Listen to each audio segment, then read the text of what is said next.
Livro Daniel, o destino do governo humano. Dong Yulan, capítulo 13. Tema desta semana, a visão dos reis do norte e do sul.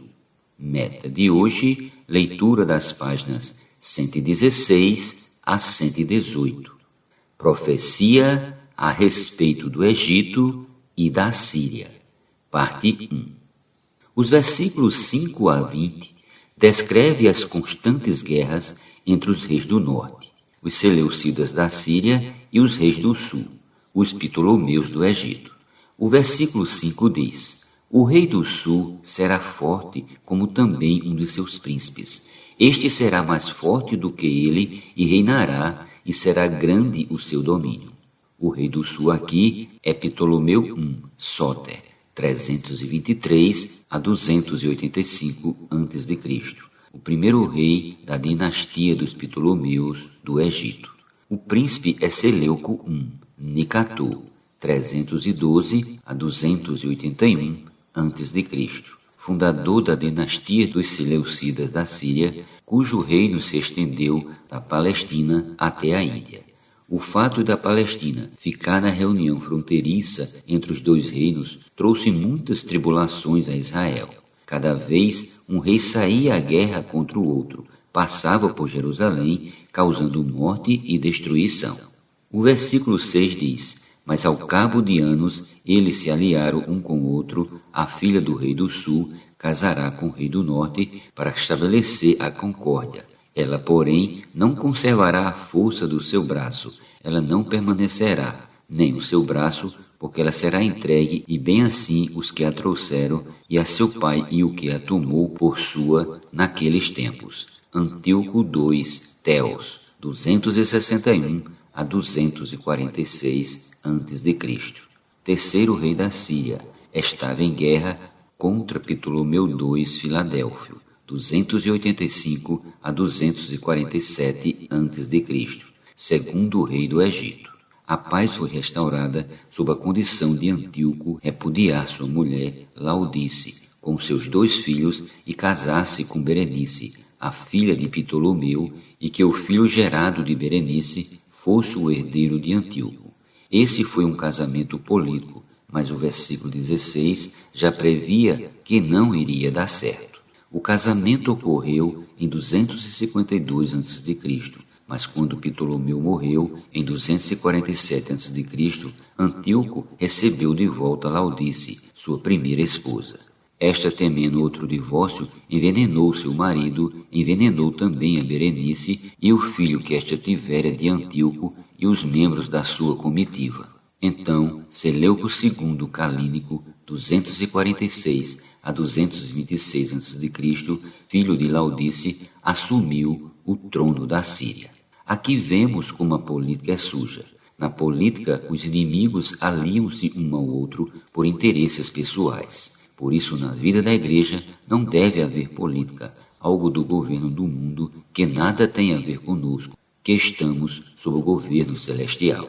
Mas de um renovo da linhagem dela, um se levantará em seu lugar e avançará contra o exército do rei do norte, e entrará na sua fortaleza, agirá contra eles e prevalecerá. Versículo 7. Esse versículo se refere a Ptolomeu II, Evégete, 247 a 222 a.C., do Egito, irmão de Berenice, o qual vincou a morte de sua irmã. Ele invadiu o território de Seleuco II, Calínico, e matou a Laodice, a esposa de Antíoco II, Teos. Também aos seus deuses, com a multidão das suas imagens fundidas, com seus objetos preciosos de prata e ouro, levará como despojo para o Egito por alguns anos. Ele deixará em paz o rei do norte. Versículo 8. Após ser invadida a Síria, Ptolomeu III levou para o Egito aproximadamente 135 toneladas de ouro, 1.350 toneladas de prata e 2.500 ídolos e utensílios pagãos. Mas depois este avançará contra o reino do rei do sul e tornará para sua terra. Versículo 9. Seleuco Calínico, então, tentou invadir o Egito, mas sem êxito, e voltou derrotado para a Síria. Os seus filhos farão guerras e reunirão numerosas forças. Um deles virá apressadamente, arrasará tudo e passará adiante, e voltando à guerra, a levará até a fortaleza do rei do sul. Versículo 10. Esses são os 2 filhos de Seleuco II Calínico, a saber, Seleuco III Serauno, 226 a 223 a.C., que foi assassinado em 223 a.C., e Antíoco III o Grande, 223 a 187 a.C., que obteve êxito num ataque ao rei do sul, Ptolomeu IV Filopator, 222 a 205 a.C. O versículo 11 diz: Então este se exasperará, sairá e pelejará contra ele, contra o rei do norte. Este porá em campo grande multidão, mas a sua multidão será entregue nas mãos daquele.